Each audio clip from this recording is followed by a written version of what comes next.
जी students, जय हिंद, सत श्री अकाल। मेरा नाम है डॉक्टर सौरभ एंड स्वागत है आप सभी का अपने channel that is Punjab careers के ऊपर। तो लास्ट वीडियो में हमने क्या डिस्कस किया था? लास्ट वीडियो में हमने अपना साइंस का बॉटनी का 2022 का पेपर देखा था। इस वीडियो में हम डिटेल डिस्कशन करेंगे अपॉन द 2022 के जूलॉजी पेपर के बारे में। अब जैसा कि मैंने आपको सिलेबस वाले वीडियो में भी बताया था कि आपका जो सिलेबस है वो 50% सेम रहता है दोनों का। दैट मीन्स आपके पास दोनों ये जो सब्जेक्ट लेके जूलॉजी एंड बॉटनी लेके फायदा है हमारे पास। तो सेम चीज हम यहाँ पे देखेंगे आज के पेपर में। जो क्वेश्चन हमने बॉटनी के इसमें डिस्कस किए थे उसी टॉपिक से आपके पास जो क्वेश्चन है हमें वो जूलॉजी के पेपर में भी देखने को मिलेंगे। ज्यादा नहीं, कम से कम 15 या 20 क्वेश्चन तो आपको आराम से सेम टॉपिक से आपको देखने को मिलेंगे। मैं सेम क्वेश्चन की गारंटी तो नहीं लूंगा, बट हाँ सेम टॉपिक से हमारे पास यहाँ पे क्वेश्चन देखने को मिलते हैं। इसके अलावा मैं आप लोगों को बता दूं कि जो भी स्टूडेंट्स आपके पास मास्टर कैडर की तैयारी कर रहे हैं उनके लिए हमारे पास math science as well as SST का live batch plus recorded batch हमारे पास 17 अगस्त से शुरू होने वाला है। तो आप इसके लिए हमारी official app that is numbers career app download कर सकते हैं प्ले स्टोर से, या नीचे दिए गए नंबर पे कांटेक्ट कर सकते हैं। तो चलिए बिना किसी देरी के आज की वीडियो शुरू करते हैं। तो जूलॉजी में सबसे पहला गया क्वेश्चन ये था आपके सामने, जल्दी से स्क्रीन के ऊपर देखिए। यहाँ पे ये पूछ रहा है कि imagine if you raise 1000 fishes in a pond but due to an accidental leakage of toxin 90% of the fish perish one day. मतलब बेसिकली ये क्या बोल रहा है यहाँ पे कि लेटेस्ट से आपने एक तालाब में 1000 फिशेज रखी थी और किसी कारणवश लेटेस्ट से वहां पे कोई जहर आ गया, तो उसकी वजह से आपके पास 95% यानी कि 950 फिशेज आपकी मर गई और आपके पास सिर्फ और सिर्फ 50 फिशेज बच गई। The remaining 5% are left to breed and reproduce, passing their genes to the generation. What type of genetic drift this would be considered? तो इसे हम क्या बोलेंगे? तो स्टूडेंट्स इसको अगर आप लोगों को अच्छे से पता हो, यहाँ पे हमारे पास 4 ऑप्शन दे रखे हैं। क्या क्या? Bottleneck effect, founder effect, extinction as well as natural selection. तो एक एक ऑप्शन को बहुत ध्यान से देखते हैं। नेचुरल सिलेक्शन को अगर मैं देखूं तो natural selection is completely based upon a natural phenomenon. ठीक है, नेचुरल फिनोमिनन हमारे पास जैसे होता है, फॉर एग्जांपल जैसे मैं बात की जाए 1850s में आपका जो इंडस्ट्रियल रेवोल्यूशन हुआ था उसकी वजह से हमारे पास जो मौत थी, ब्लैक एंड व्हाइट मौत, उसका जो हमारे पास रेशियो में चेंजेस आई थी, that was an example of natural selection. तो ये बेसिकली यहाँ पे कोई नेचुरल सिलेक्शन नहीं, हम टॉक्सिन इंट्रोड्यूस करेंगे इसी वजह से। तो बेसिकली वहां पे कोई आपके पास रेजिस्टेंस नहीं है, तो नेचुरल सिलेक्शन का इस पे कोई कॉन्सेप्ट नहीं बनता है। फाउंडर इफेक्ट का क्या मतलब है? फाउंडर इफेक्ट मींस आप जब आपके पास कोई ओरिजिनल पॉपुलेशन से कोई एक नंबर ऑफ इंडिविजुअल जाके दूसरी जगह पे सेटल हो जाते हैं and they found the founding species, यानी कि जो शुरुआत वाली स्पीसीज जो आपके वहां पे बनाते हैं, that is called as founder effect. तो फाउंडर इफेक्ट को भी यहाँ से हम एलिमिनेट कर देते हैं। हमेशा बोलता हूँ एलिमिनेशन मेथड इस्तेमाल कीजिए, ज्यादा बेटर ऑफ एक्यूरेसी रहेगी हमारे पास। सी ऑप्शन है एक्सटिंक्शन। एक्सटिंक्शन क्या मतलब? एक्सटिंक्शन मतलब जब आपके पास सारी की सारी यहाँ पे मान लो लेटेस्ट से हमारे पास 1000 फिशेज है, तो 1000 के 1000 फिशेज अगर हमारे पास यहाँ पे मर जाती, that should have been included in the extinction. तो इसका आंसर रहेगा दैट इज बेटा A option, that is bottle neck effect. Bottle neck effect मतलब देखो नाम बोल रहा है इसका, bottle neck effect. Bottle neck effect में अगर आप देखेंगे दैट मीन्स आपके पास चीजें आके एक स्पेसिफिक प्लेस पे आके रुक गई। यहाँ पे आप देखेंगे, यहाँ पे आपके सामने एक डायग्राम है। लेट अस से ओरिजिनल पॉपुलेशन है, यहाँ पे ज्यादातर आपको जो कलर्स देखने को मिल रहे हैं they are yellow colours. But let us से किसी कारणवश आपके पास बॉटल नेक इफेक्ट की वजह से क्या हुआ, आपके पास एक दूसरी जगह पे जो कि एक्सटिंक्शन होगी, मास इवेंट को है। लेट अस से जैसे बात करते हैं डायनासोर्स के टाइम पे, उस टाइम पे आपके पास मैसिव एस्ट्रॉयड आपके अर्थ के ऊपर हिट कर गया था, एक स्पेसिफिक नंबर ऑफ पॉपुलेशन ही आपके पास बची थी, बाकी सारी एक्सटिंक्ट होगी। ठीक है, तो यहाँ पे आपके पास क्या है, बॉटल नेक इफेक्ट की वजह से ये जो आपकी ऑरेंज वाली अगर आप देखेंगे यहाँ पे बहुत कम आ पाए, ज्यादातर कौन आ पाए यहाँ पे? रेड। तो यही सर्वाइविंग पॉपुलेशन आगे को रिप्रोड्यूस करेगी, यही, क्योंकि बाकियों को तो रिप्रोड्यूस करने का मौका नहीं मिलेगा। तो इसी वजह से अगर आप देखेंगे न्यू पॉपुलेशन में सबसे ज्यादा जो हमारे पास डेंसिटी रहेगी वो किसकी रहेगी? रेड वाले की, रेदर देन ऑरेंज वाला। जो सबसे ज्यादा ऑरेंज पॉपुलेशन अगर आप देख रहे हैं, ओरिजिनल वाली में सबसे ज्यादा पॉपुलेशन किसकी थी? सर ऑरेंज वाले इंडिविजुअल्स की। जबकि मैं न्यू पॉपुलेशन में जो देखूंगा तो उसमें सबसे ज्यादा पॉपुलेशन मेरे को किसने देखने को मिल रही है? रेड वालों की, because majority of the population आपकी कैनन इवेंट में एक्सटिंक्ट होगी। ठीक है, that is event is called as bottle neck event. ठीक है, चलिए अगला question. Which of the following sequence is followed in the basis of succession? Basically succession के आपके पास इवेंट पूछ रहा है। सक्सेशन के हमारे पास इवेंट क्या होते हैं? देखो इन्वेजन तो पहले नहीं हो सकता। इन्वेजन कहाँ होगा? इन्वेजन होगा जहां, इन्वेजन क्या बोलते हैं हिस्ट्री में, हमने कहीं पे इन्वेड कर दिया। अब आप लोग ये तो नहीं बोल सकते सर मैं रेगिस्तान में इन्वेड करूंगा। रेगिस्तान में जब कोई है ही नहीं तो आप इन्वेजन कहां पे करोगे? इन्वेजन किया जाता है जहां पे पॉपुलेशन ऑलरेडी सेटल्ड होती है, ठीक है। तो सबसे पहले आती है हमारे पास nutation. Nutation means basically nutation means जहां पे कुछ भी नहीं है, एक बैरन लैंड है आपके पास, वहां पे आपके पास एक नई पॉपुलेशन आ रही है, वहां पे हो रही है आपके पास सबसे पहले न्यूटेशन। न्यूटेशन होगी देन आपके पास एक नई स्पीसीज वहां पे इन्वेड करेगी। तो सबसे पहला स्टेप है हमारे पास nutation, then we come the invasion. अब वहां पे इन्वेजन हो रहा है, ऑब्वियस सी बात है, अब दो स्पीसीज वहां पे इन्वेड करिए तो ऑब्वियस सी बात है, देखो ऑब्वियस सी बात है, जब आप इन्वेजन कर रहे हैं कहीं पे तो आपको लड़ना भी पड़ेगा। जो एक्सटिंक्ट जो वहां पे एग्जिस्टिंग स्पीसीज है उसके साथ आपको लड़ना पड़ेगा। लड़ने के लिए क्या बोलेंगे हम टर्म? कंपटीशन, यानी कि सबसे पहले न्यूटेशन होगा, देन इन्वेजन, देन कंपटीशन। उसके बाद जो नई स्पीसीज आपके पास, कंपटीशन के बाद आपके पास अब लड़ाई होगी, लड़ाई में तोड़फोड़ भी होगी, तो उसके हिसाब से जो आपका एनवायरनमेंट चेंज होगा वहां पे, that is called as reaction. And last में स्टेबलाइजेशन, मींस वहां पे जगह स्टेबल होगी। तो आंसर रहेगा दैट इज फर्स्ट ऑप्शन, ठीक है। बाकी सारी चीजें, इन्वेजन वाले ऑप्शन तो हमारी पहले ही एलिमिनेट हो गई थी, ठीक है। स्टेबलाइजेशन तो सबसे एंड में होगी, तो इस ऑप्शन भी यहाँ पे एलिमिनेट हो जाएगी, ठीक है। अगला क्वेश्चन, हाँ जी जल्दी से देखेंगे, बताएंगे इसका आंसर। ऑप्शन पूछ रहा है आपसे, which of the following helps in stabilisation of secondary structure of proteins. Secondary structure में हमारे पास कौन से बॉन्ड होते हैं? अब आपको अच्छे से पता है प्रोटीन्स के 4 स्ट्रक्चर्स रहते हैं हमारे पास। कौन कौन से? Primary structure, secondary structure, tertiary structure as well as quaternary structure. Primary structure हमारे पास अमीनो एसिड की क्या देता है? लोकेशन देता है कि सर ये अमीनो एसिड इस पोजीशन पे है। सेकेंडरी स्ट्रक्चर की अगर आप बात करें, 2 टाइप का होता है, alpha helix and beta pleated. Alpha helix हमें कहां देखने को मिलता है सर? सिल्क में देखने को मिलता है। बीटा प्लेटेड कहां देखने को मिलता है सर? कैरेटिन में देखने को मिलता है, ठीक है। इनके बीच में जो आपके पास बॉन्ड्स होते हैं, उन बॉन्ड्स को क्या बोलते हैं? तो sir these bonds are called as hydrogen bonds. Hydrogen bond, जहां की आप इस डायग्राम में देख पा रहे हैं, यहाँ पे हमारे पास 2 अमीनो एसिड्स, ये देखिए ये आपकी बीटा प्लेटेड शीट है, तो इसके बीच में ये जो आपके पास बॉन्ड रहेगा that will be hydrogen bond, ठीक है। इसके बाद बात करते हैं कोवेलेंट बॉन्ड, एंड ये हमारे पास बेसिकली टर्शियरी और क्वाड्रेटरी स्ट्रक्चर में देखने को मिलते हैं। इनका सेकेंडरी इसमें कोई लेना देना नहीं है। चलिए अगला question, which of the following molecules of HIV attach to the host T cells. अरे HIV से क्वेश्चन आ गया। HIV से क्वेश्चन तो आना ही आना है, क्योंकि जब हमने सिलेबस डिस्कस किया है मैंने उसमें बहुत जोर लगाया कि बेटा आप लोगों को सबसे ज्यादा जो क्वेश्चन पूछे जाएंगे वो आपके पूछे जाएंगे कहां से? डिजीजेस से बहुत इंपॉर्टेंट क्वेश्चन बनते हैं, चाहे वो एड्स है, चाहे वो मलेरिया है, और क्वेश्चन आना था और वो क्वेश्चन आ गया, ठीक है। आपसे पूछ रहा है which of the following molecules HIV attach to the host T cell. अब आपको पता है होस्ट सबसे पहले, HIV सबसे पहले जो ह्यूमन इम्यूनो डेफिशिएंसी वायरस है वो सबसे पहले हमारे पास किसको अटैक करता है? This attack the helper T cells. Helper T cells को अटैक करेगा। ये बेसिकली क्या करता है, एक बहुत अच्छी कहावत है HIV में कि HIV बंदा तो इन्फेक्ट कर देता है बट मरता बंदा HIV से नहीं है। कभी भी बंदा HIV से मर ही नहीं सकता, बिकॉज HIV बेसिकली क्या कर रहा है? आपके इम्यून सिस्टम को डाउन कर रहा है। मरता बंदा किसकी वजह से? फॉर एग्जाम्पल जैसे मेरी बात करें अभी, तो नॉर्मली मेरे को अगर जुकाम होगा 1 हफ्ते 2 हफ्ते बाद वो ऑटोमेटिकली ठीक हो जाएगा, बिकॉज मेरी बॉडी उसके अगेंस्ट फाइट बैक करके, उस नॉर्मल डिजीज है बॉडी के लिए। राइनो वायरस से अगर मेरे को वायरल डिजीज हो रही है, बहुत कॉमन है, मेरी बॉडी उसको 1-2 हफ्ते में ठीक कर देगी वापस। बट लेटेस्ट से किसी को HIV हो जाता है तो उसके हेल्पर टी सेल्स एंड सारी की सारी बॉडी की इम्यूनिटी डाउन हो जाएगी। दैट मीन्स वो बंदा आपका सिंपल वायरस कोल्ड एंड इससे मर जाएगा। रीजन कि हमारी body is unable to fight back the simple disease. जो वो नॉर्मल कंडीशन में भी फाइट कर सकती थी, वो उस कंडीशन में आपकी नॉर्मल डिजीजेस को भी फाइट बैक नहीं कर पाएगी इन केस ऑफ HIV। तो डिजीज चाहे बंदे को HIV से होती है बट मरता बंदा कभी भी HIV से नहीं है, वो किसी और डिजीज से मरता है जो उसको नॉर्मल कंडीशन में उसको फर्क भी नहीं पड़ना था उसका, ठीक है। Anyways coming back to the question, आपसे पूछ रहे हैं कि HIV का मॉलिक्यूल होस्ट के सेल्स में अटैच करता है तो किसकी मदद से अटैच करता है? पॉलीसैकेराइड्स, शुगर, कोई वायरसेस में कोई लेना देना ही नहीं है शुगर्स का, ठीक है। ग्लाइकोलिपिड्स, ग्लाइकोप्रोटीन्स एंड लाइपोपॉलीसैकेराइड्स, इसका भी कोई लेना देना नहीं, उनके सेल मेम्ब्रेन ही नहीं है। 2 ऑप्शन बचते हैं हमारे पास, glycolipids and glycoproteins.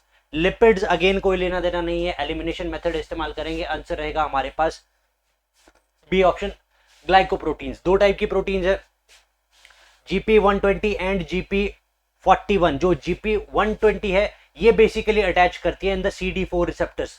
CD4 receptors जो हमारे रहते हैं उनके साथ अटैच करती है, वेरएस G41 इसको हेल्प करती है बेसिकली। आपसे अगेन क्वेश्चन कौन सा पूछा जा सकता है कि विच of the following glycoproteins, further आपसे डिटेल में क्वेश्चन पूछा जा सकता है कि विच of the following proteins helps in attachment, ठीक है, टू द होस्ट सेल्स। तो आंसर रहेगा दैट इज GP120।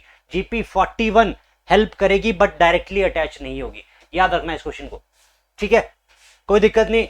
चलिए अगला question, which of the following scientist discover the chromosomal basis of sex determination. हाँ जी, सेक्स डिटर्मिनेशन जल्दी से बताएंगे। सेक्स डिटर्मिनेशन के पहले मैं आप लोगों को बता दूं, पहले ज्यादातर, पहले क्या, इनफैक्ट आज भी होता है, ज्यादातर लड़कियों को दोष दिया जाता है कि यार इसका लड़का नहीं हो रहा, इसका लड़का नहीं हो रहा है, जबकि बाद में हमारे पास एक साइंटिस्ट थे, उन्होंने डिस्कवर किया था कि सेक्स डिटर्मिनेशन में लड़की का तो कोई लेना देना है ही नहीं, ठीक है, लड़की का कोई लेना देना है ही नहीं। फॉर एग्जाम्पल अभी मैं बताऊं, अभी मैं आप लोगों को जैसे अगर बताऊं तो फीमेल्स के पास XX क्रोमोसोम है, मेल के पास XY है। अब X+X आएगा तब जाके फीमेल हो जाएगी, XY आएगा तब जाके मेल हो जाएगा। तो ये Y क्रोमोसोम कहां से आ रहा है, ये Y क्रोमोसोम मेल से आ रहा है, तो इसका फीमेल के साथ तो कोई लेना देना है ही नहीं। तो ये पहले की धारणा थी कि इसके बच्चे नहीं हो रहे, इसका लड़का नहीं हो रहा, ठीक है, तो लड़कियों को ज्यादा दोष दिया जाता था। बट हमारे पास निकी स्टीवेंस थी, एक फीमेल थी बेसिकली, इन्होंने डिस्कवर किया था कहाँ पे, किसमें, जो आपके मील वॉर्म्स होते हैं, मील वॉर्म्स जो आपके पास बेसिकली खाने को सड़ाते हैं, उनमें इसने डिस्कवर किया था कि that XX and XY these are responsible for the sex determination, ठीक है। हेनकिंस की बात की जाए तो हेनकिंस ने बेसिकली X क्रोमोसोम को डिस्कवर किया था। यहाँ पे आपसे कंफ्यूजिंग ऑप्शन इसीलिए दिया था क्योंकि हेनकिंस ने बेसिकली X क्रोमोसोम डिस्कवर किया था, बट ये इसकी वेरिएशन नहीं बता सकता था कि कौन सा हार्मोन, सॉरी कौन सा क्रोमोसोम किस सेक्स डिटर्मिनेशन में हेल्प करता है। ग्रे एंड डियन फॉसी का कोई लेना देना नहीं है यहाँ पे, तो आंसर रहेगा इसका that is A option, that is Stevens, ठीक है, क्लियर है, कोई दिक्कत नहीं सर। चलिए अगला क्वेश्चन, हाँ जी, यहाँ से आपसे पूछ रहा हूँ, the following hormones are released by kidney, हमारी किडनी कौन कौन से हार्मोन्स रिलीज करती है। चार ऑप्शन दे रखे हैं आपके पास, कैल्सिट्रायोल, एरिथ्रोपोइटिन, ऑक्सीटोसिन एंड थायरॉक्सिन। हाँ जी, बताएंगे जल्दी से कौन कौन से हार्मोन्स हमारी किडनी रिलीज करती है।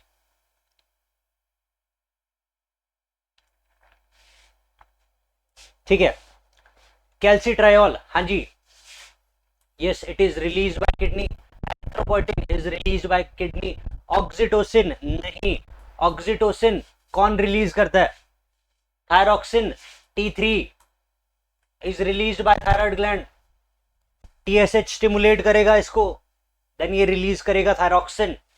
Oxytocin and vasopressin are the two hormones released by anterior pituitary, anterior pituitary release करते हैं भाई ऑक्सीटोसिन, किडनी नहीं रिलीज करते, किडनी सिर्फ दो हार्मोन रिलीज करती है। एरिथ्रोपोइटिन, इसका फंक्शन क्या है, एरिथ्रो, नाम बोल रहे हैं इसका, erythro, erythro means red colour, यानी कि आरबीसीज, फॉर्मेशन ऑफ आरबीसीज कहां पे होती है सर, बोन मैरो में।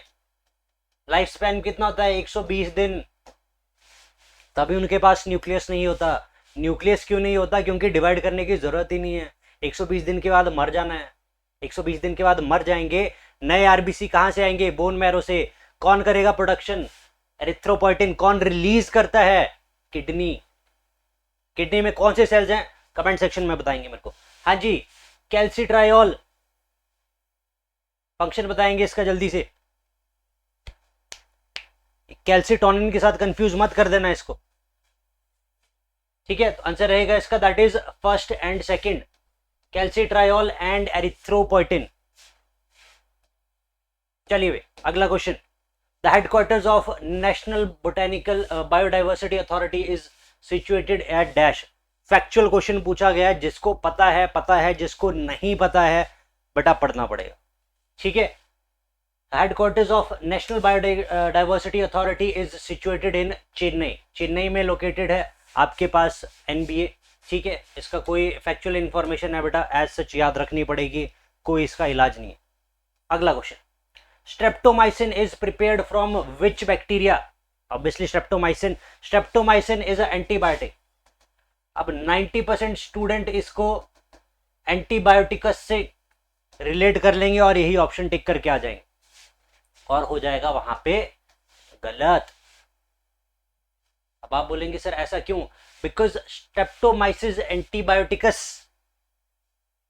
हमारे पास स्ट्रेप्टोमाइसिन नहीं देती है। Streptomycin is released from streptomycin gracious. तो आंसर रहेगा इसका दैट इज बी ऑप्शन, ये हमारे पास स्ट्रेप्टोमाइसिन बनाती है। स्ट्रेप्टोमाइसिन राइमोसस टेट्रासाइक्लिन टेट्रासाइक्लिन सॉरी, ठीक है।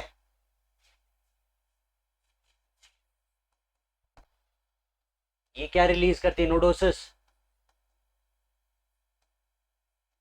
एम्फीटेरिन।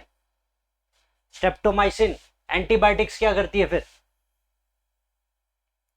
ये बनाती है सर हमारे पास एम्फीसिलिन बनाती है मोस्ट ऑफ, चेक कर लेना इसको एक बार, ठीक है। अगला क्वेश्चन, बट आंसर रहेगा इसका स्ट्रेप्टोमाइसिन ग्रेसियस। अगला question, dash is activated by fall in GFR glomerular filtration rate. Glomerular filtration rate जब हमारे पास डिक्रीज कर जाता है तो हमारे पास क्या एक्टिवेट होगा? Atria of heart to release ANF. अब एएनएफ का तो क्या फंक्शन है सर? एएनएफ का फंक्शन है, ANF is the only hormone released by heart जिसका फंक्शन है, और ये एकमात्र हार्मोन है जब हमारा ब्लड प्रेशर बढ़ जाता है तब रिलीज होता है। बाकी सारे हार्मोन्स हमारे पास किस में हेल्प करते हैं? ब्लड प्रेशर को एलिवेट करने में। But this is the only single hormone जो कि आपके पास ब्लड प्रेशर रिलीज करने में हेल्प करता है। कैसे हेल्प करता है सर? ये कर देगा वैसोडाइलेशन। वैसोडाइलेशन मीन आपकी वेसल्स को कर लेगा डायलेट, वॉल्यूम बढ़ जाएगा अंदर, ठीक है। वॉल्यूम बढ़ जाएगा तो प्रेशर भी घट जाएगा, ठीक है। जुक्स्टाग्लोमेरुलर सेल्स टू रिलीज रेनिन, हाँ जी बिल्कुल सही ऑप्शन। अब आप बोलेंगे कि सर रेनिन से हमारे पास जीएफआर का क्या लेना देना? बाद में आते हैं, बाद में बताता हूँ। Adrenal medulla to release adrenaline, हाँ जी ये भी एक टाइप से वैसोकंस्ट्रिक्शन ही करता है, बट इसका कोई जीएफआर से लेना देना नहीं है। ये तो आपके पास फाइट और फ्लाइट में भी इंड्यूस करता है, ठीक है। आपके सामने शेर आ गया तब भी आपके पास एड्रिनल मेडुला एड्रेनलिन रिलीज करेगा, बट इसका जीएफआर से कोई लेना देना नहीं है। Posterior pituitary to release vasopressin, हालांकि it is related with renin angiotensin aldosterone mechanism, but decreased GFR का इसके साथ कोई लेना देना नहीं है। अब देखिए पूरी मैकेनिज्म बताता हूं। जैसे ही किडनीज में हमारे पास डिक्रीज्ड हमारे पास जीएफआर हुआ तो किडनीज के हमारे पास जो जेजी सेल्स हैं वो रिलीज करते हैं हमारे पास रेनिन। अब रेनिन हमारे पास एंजियोटेंसिन को कन्वर्ट कर देता है इनटू एंजियोटेंसिन 1। आपसे लेक्चर कैडर में क्वेश्चन पूछा गया था, ये लेक्चर कैडर में क्वेश्चन पूछा गया था कि एंजियोटेंसिन कौन सिक्रीट करता है, इसीलिए पीवाईक्यूज देखना बहुत इंपॉर्टेंट हो जाता है। बिकॉज हमारे पास डायरेक्ट क्वेश्चन पूछा गया यहां से, आप देखिए बाकी ऑप्शन से ही हमारे पास डायरेक्टली आंसर छुपा होता है। हमारे पास डायरेक्टली लेक्चर कैडर में क्वेश्चन पूछा गया था कि एंजियोटेंसिन कौन रिलीज कर रहा है, तो angiotensin is released by liver, ठीक है, वो ऑलरेडी ब्लड में प्रेजेंट होता है। This is converted to angiotensin 1 by the renin, and renin उसके बाद कन्वर्ट करता है इसको एंजियोटेंसिन 2। दिस एंजियोटेंसिन 2 के बहुत सारे फंक्शन है, which of the function to includes to adrenal gland से क्या रिलीज कर लेगा? एल्डोस्टेरॉन। एल्डोस्टेरॉन देन फर्दर जाके क्या करेगा आपके पास? Increase the reabsorption of sodium and water from the kidneys, which ultimately restores back the GFR glomerular filtration rate. तो आंसर रहेगा इसका दैट इज बी ऑप्शन, ठीक है, that is the secretion of renin from the JG cells. Peripatus is the connecting link between dash and dash. ये बेटा ध्यान से पढ़ लेना spelling, this is peripatus not periplatus, या प्लेटिपस नहीं है, प्लेटिपस से कंफ्यूज मत कर देना। प्लेटिपस हमारे पास मैमल्स में आता है, दिस इज पेरिपेटस। पेरिपेटस को देखेंगे यहाँ पे डायग्राम आपके सामने है यहाँ पे। अगर यहाँ पे मैं देखूं इसके 2-3 फीचर्स आपको देखने हैं। ये देखिए इसकी सेगमेंटेड बॉडी है, सेगमेंटेड बॉडी है, दैट मींस सेगमेंटेड बॉडी किसमें होती है हमारे पास? Segmented body is found in annelids. Annelids में हमारे पास सेगमेंटेड बॉडी होती है। दूसरा हमारे पास यहां पे इसमें देखने को मिलती है ट्रेकियल रेस्पिरेशन। अब अगर बात की जाए एनेलिड्स की, अगर एनेलिड होता, लेट से इसको एनेलिड मान लिया, तो ट्रैकियल रेस्पिरेशन होनी थी इसमें? नहीं। इसमें कौन सी रेस्पिरेशन होनी थी सर? हमारे पास जो एनेलिड्स होते हैं वो किसके थ्रू रेस्पायर करते हैं? वो करते हैं सर क्यूटेनियस रेस्पिरेशन, स्किन के थ्रू रेस्पायर करते हैं। बट यहां पे ट्रैकियल रेस्पिरेशन हो रही है, which is a specific feature of insects. तो इंसेक्ट्स किसके अंडर आते हैं? इंसेक्ट्स आते हैं sir arthropoda. Therefore it will be connecting link between annelids and arthropoda. है कोई ऐसा ऑप्शन? सी ऑप्शन, हाँ जी, ठीक है, हाँ जी, कोई दिक्कत? चलिए, most primitive ancestor of man, evolution से क्वेश्चन आ गया उठ के, एवोल्यूशन से क्वेश्चन उठ के आ गया। पूछ रहा है आपसे कि इंसान का सबसे पुराना एंसेस्टर कौन है? चार ऑप्शन दे रखे हैं, होमो नीदरलैंडियंस, होमो हैबिलिस, रेमापैथिकस, ऑस्ट्रेलोपैथिकस। इसीलिए एवोल्यूशन ऑफ मैन अच्छे से याद होना चाहिए। एवोल्यूशन ऑफ मैन अगर आप लोगों को अच्छे से याद है तो सबसे पहले हमारे पास कौन कौन आए थे? Australopithecus and ramapithecus. Australopithecus and ramapithecus. Ramapithecus was more human like, ठीक है, दोनों एप लाइक थे, but the ramapithecus was more human like. Ramapithecus से आता है हमारे पास होमो हैबिलिस। होमो हैबिलिस के बाद आता है हमारे पास कौन सा आता है? होमो इरेक्टस। होमो इरेक्टस के बाद आता है हमारे पास होमो नीदरलैंडियंस, एंड देन आते हैं हमारे पास होमो नीदरलैंडियंस की बात की जाए, देवर अलग स्पीसीज। होमो नीदरलैंडियंस के बाद आते हैं हमारे पास होमो सेपियंस, जो कि हम हैं,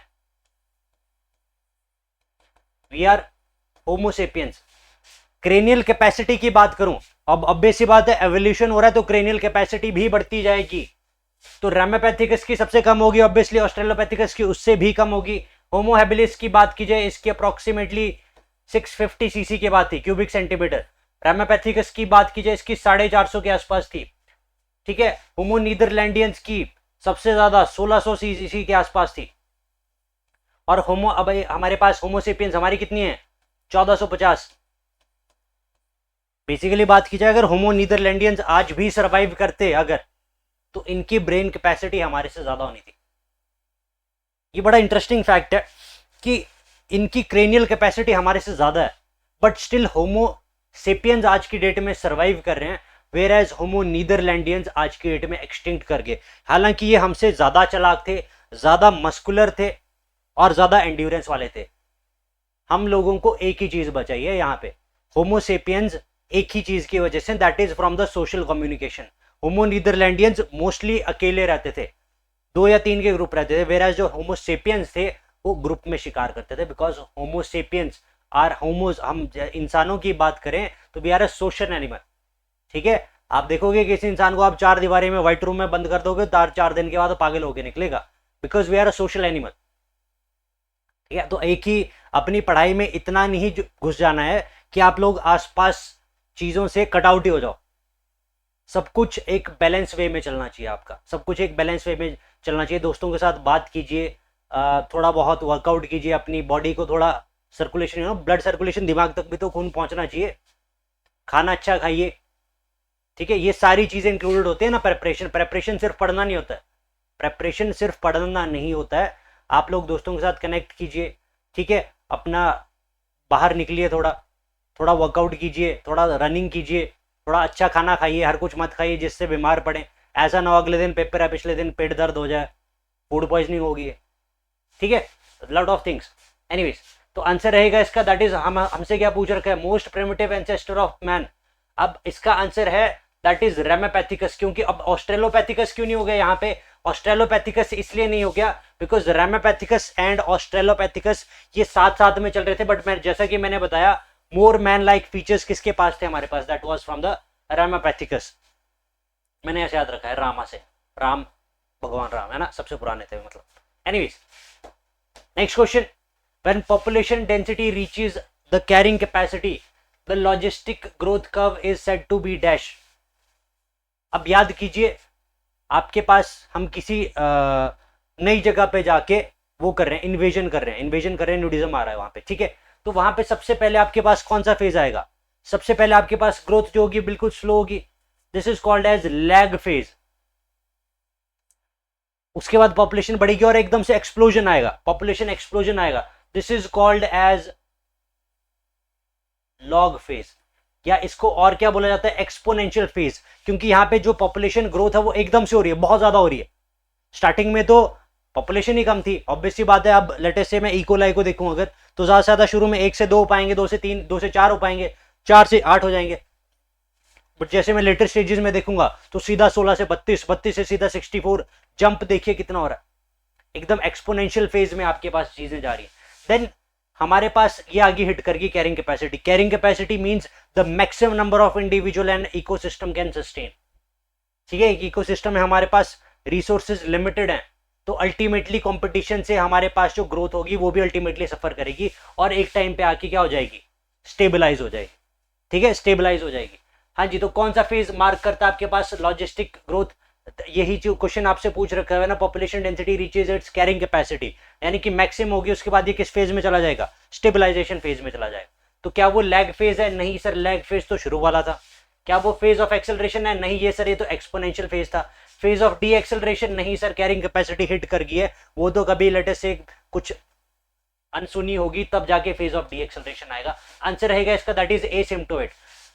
नहीं था सर ये आंसर पता। एसिम्प्टोएट का मतलब क्या है? यहाँ पे स्टेबल है चीजें, स्टेबल है, यानी कि एसिम्प्टोएट मतलब यहाँ पे कोई सिम्टम है ही नहीं, ना ग्रोथ हो रही है ना डी एक्सेलरेशन हो रही है।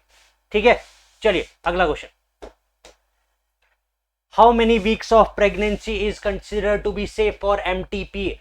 Medical termination of pregnancy. Basically बात की जाए अबॉर्शन कितने टाइम तक सेफ रहता है?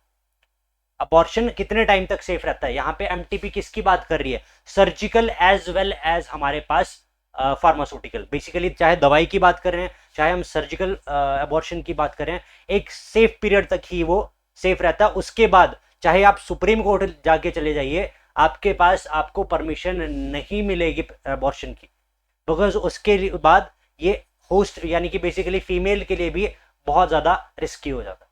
ठीक है, तो आंसर है इसका आंसर बेसिकली मैं आपके बता दूं तो हमारे पास जो एमटीपी सेफ रहता है that is up to the first trimester, यानी कि 12 वीक्स तक बात की जाए। बट 12 वीक्स से अंडर हमारे पास 8 वीक भी पड़ रहा है, तो मैं इस क्वेश्चन में बेसिकली डाउटफुल हूं। बट अगर हम एनसीईआरटी के हिसाब से चलेंगे तो आंसर रहेगा दैट इज 12 वीक, यानी कि अब हालांकि जो बंदा 8th वीक में आपके पास वो करवा रहा है तो वो भी कोई गलत नहीं है, तो सेफ तो 8th वीक में भी है, बट एनसीईआरटी ने लिख दिया मतलब बात वहीं खत्म होगी। ठीक है, तो 12 वीक इसका आंसर रहेगा। अप टू पूछा है basically, how many weeks of pregnancy is considered to be safe. अब सेफ तो 8 वाले में भी है, बट आंसर क्या रहेगा? अगर हमारे से लिमिट पूछी गया दैट इज 12 के बाद वो अनसेफ हो जाती। चलिए अगला क्वेश्चन। सेफिलाइजेशन इज एविडेंट इन, बार बार हर एक वीडियो में एक ही चीज बोलता हूं, बायोलॉजी की टर्मिनोलॉजी आपको पता है, आधे से ज्यादा क्वेश्चन सॉल्व है ऐसे। Cephalo is related to head, cephalochordates यानी कि हमारे पास जो नोटोकॉर्ड है it is embedded in head as well as tail. Cephalochordates, cephalo ये, सिफेलो वो, सिफेलो मींस हेड, तो सिफेलोजाइजेशन यानी कि हेड इज एविडेंट इन। अब देखो हेड किसके पास होगा? पॉरीफेरा की बात करें sir, asymmetry, cellular level of organisation, सवाल ही नहीं है हेड बनने का। Coelenterate, tissue level of organisation, head बनने का टाइम ही नहीं है, ऑर्गेनाइजेशन ही नहीं है। इकाइनोडर्मेट्स, सवाल ही नहीं है। आंसर रहेगा इसका that is arthropod. Head is divided into head, neck, sorry head, trunk and tail, 3 इसमें डिवाइडेड होता है। तो हमारे पास सेफलाइजेशन किसमें देखने को मिलती है?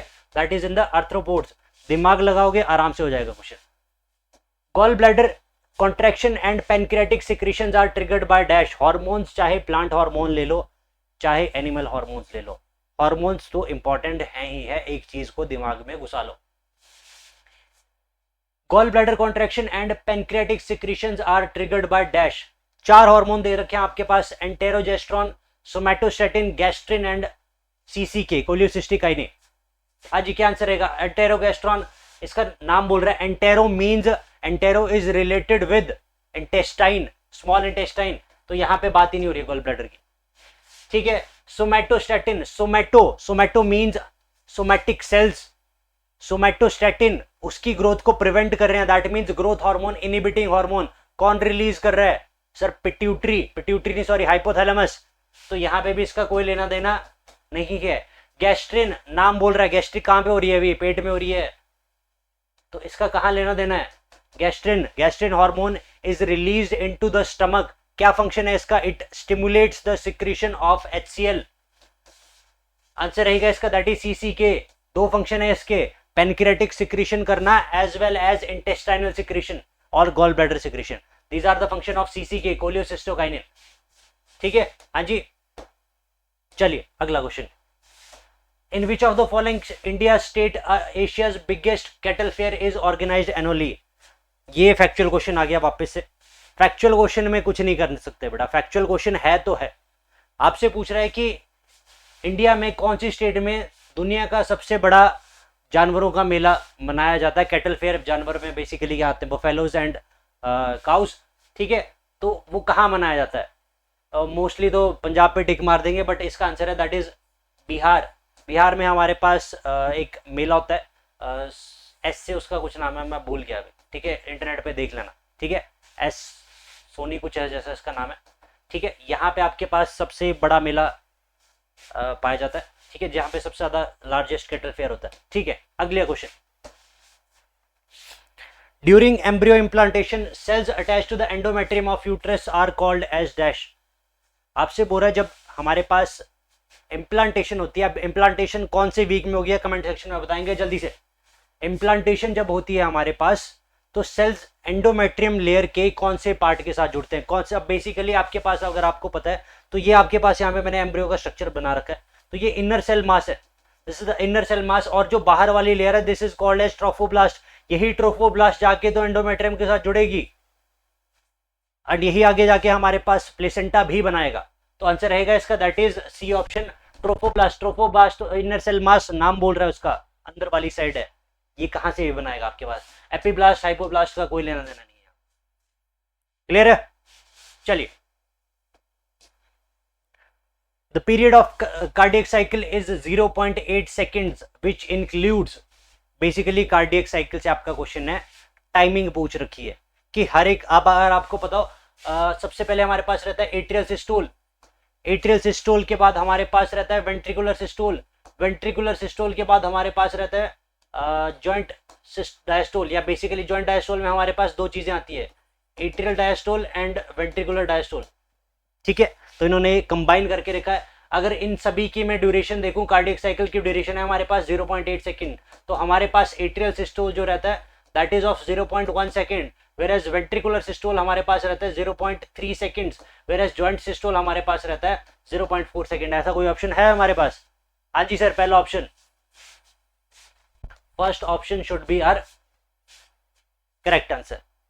ठीक है, बताएंगे जी लेफ्ट साइड में बैकफ्लो ऑफ ब्लड को प्रिवेंट करने के लिए कौन सा हमारे पास ये रहता है, वेल्व रहता है। ठीक है, चलिए, ecological pyramid was first explained by dash. हाँ जी, इकोलॉजिकल पिरामिड सबसे पहले किसने डिस्कवर किया था? तो आंसर रहेगा इसका दैट इज एल्टन। साइंटिस्ट के नाम बेटा फैक्चुअल इंफॉर्मेशन है, डायरेक्ट आपसे क्वेश्चन पूछा जा रहा है, तो साइंटिस्ट के नाम तो जहां भी मिल रहे हैं उनको खा जाओ। ठीक है, टेंसले, टेंसले से आप कंफ्यूज हो सकते हैं because he was the one जिसने टर्म दी थी ecology. Ecology term was given by Tansley, note down कर लो जिसको नहीं पता है। ठीक है, टेंसले ने हमारे पास टर्म दी थी इकोलॉजी। स्मिथ और वेबस्टर का कोई लेना देना यहाँ पे नहीं है, इनको यहां से एलिमिनेट कर दो। आंसर रहेगा that is B option, that is Elton. हाँ जी, full form of TBP, TBP की फुल फॉर्म पूछ रखी है भाई, जल्दी बताएंगे। इसका आंसर है that is TATA box building protein, TATA। TATA मतलब वो टाटा दूसरा रतन टाटा वाला टाटा नहीं है। ठीक है, this is TATA box building proteins. यहाँ पे ये तीनों एज सच कोई भी टर्म्स एग्जिस्ट नहीं करती हैं आपके पास। TNA binding protein, transcription factor binding protein, ये कोई भी एज सच टर्म्स एग्जिस्ट नहीं करती हैं बायोलॉजी में। हाँ जी, ठीक है, ये किस में हेल्प करती है? It is helps in transcription. ठीक है, किस में हेल्प करती है ये? Transcription. This help in transcription. कोई दिक्कत? कोई दिक्कत होती है तो पूछ लिया कीजिए। चलिए अगला question. A transgenic plant golden rice consists of foreign genes that produces dash। +2 की किताब से आपसे डायरेक्ट क्वेश्चन पूछ लिया गया है। स्ट्रेटजीज फॉर फूड एनहेंसमेंट, जिसने +2 की किताब में पढ़ रखा है वो उसका आंसर दे पाएगा। बट इतना आसान वो भी नहीं पूछेंगे। अब हमें पता है गोल्डन राइस एक was a variety which was developed to fight the deficiency of vitamin A. अब आप बोलेंगे कि सर विटामिन ए तो आंसर दे नहीं रखा है, यहाँ पे विटामिन ए तो ऑप्शन में नहीं दे रखा है। नाइसिन की बात की जाए, निकोटिनिक एसिड की बात की जाए, बायोटिन की बात की जाए, these all are the forms of vitamin B. तो अगर मैं स्मार्ट भी हूं तो दैट मीन्स मैं इन तीनों ऑप्शन को एलिमिनेट कर सकता हूं। आंसर रहेगा इसका that is A option, beta carotene, which is a precursor of vitamin A, which is a precursor of vitamin ए। हमेशा बोलता हूं, नहीं पता है किसी क्वेश्चन का आंसर, एलिमिनेशन मेथड इस्तेमाल करो, एक्यूरेसी के चांसेस बढ़ जाएंगे, बहुत ज्यादा बढ़ जाएंगे। चलिए नेक्स्ट क्वेश्चन है, for the production of silk the process of rearing a silk worm is called as dash. लड्डू क्वेश्चन हर पेपर में रहता ही रहता है। ऑब्वियसली आज हार्ड क्वेश्चन पूछे जाएंगे, मीडियम क्वेश्चन पूछे जाएंगे, तो लड्डू क्वेश्चन भी पूछे जाएंगे। अगर इस टाइप के क्वेश्चन भी नहीं आ रहे हैं तो बेटा मैं बोल रहा हूँ 9th क्लास की किताब पढ़ के बैठ जाओ फिर से, अगर टाइम है। Apiculture, apiculture, apiculture is rearing of किसकी? एपिस इंडिका, हनी बीज, हनी एंड इट्स प्रोडक्ट्स। कौन कौन से प्रोडक्ट्स? वैक्स वगैरह हो गया। ठीक है, sericulture, silviculture, horticulture. Silviculture, silviculture की बात की जाए तो ये बेसिकली हमारे पास फॉरेस्ट ट्री से रिलेटेड है। और हॉर्टिकल्चर में क्या आती है हमारे पास? बेसिकली क्रॉप्स की बात की जा रही है यहाँ पे। तो आंसर रहेगा इसका that is B option, sericulture. ठीक है, production and rearing of silk is called as sericulture, sorry हाँ सेरिकल्चर। ठीक है, अगला question. Acid rain is caused mainly due to which of the following?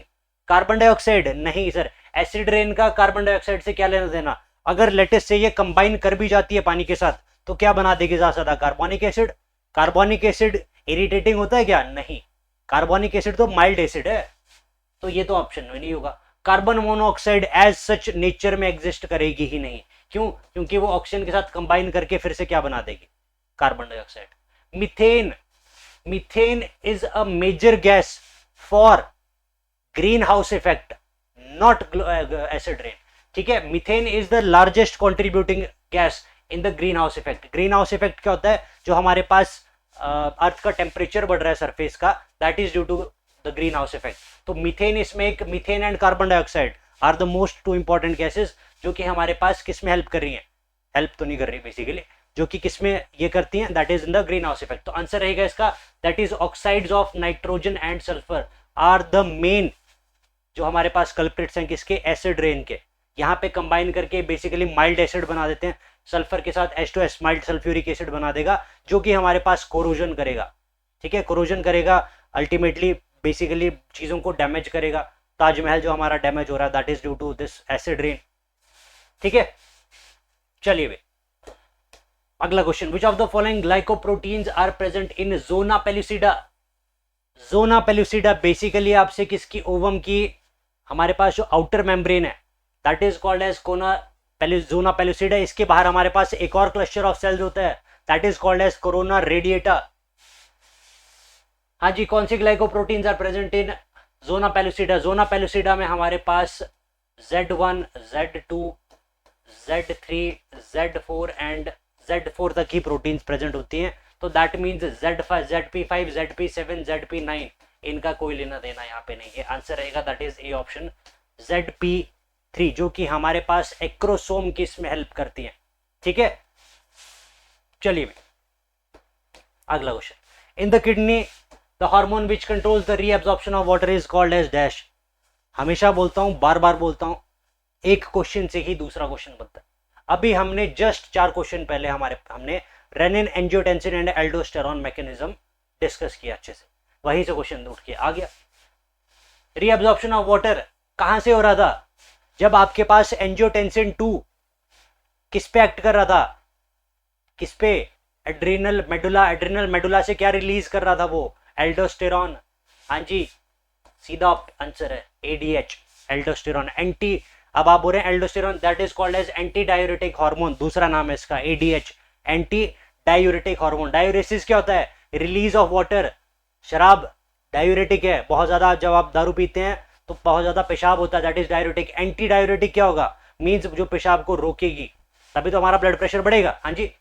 FSH follicle stimulating hormone and LH luteinising hormone released by anterior pituitary. Function क्या है?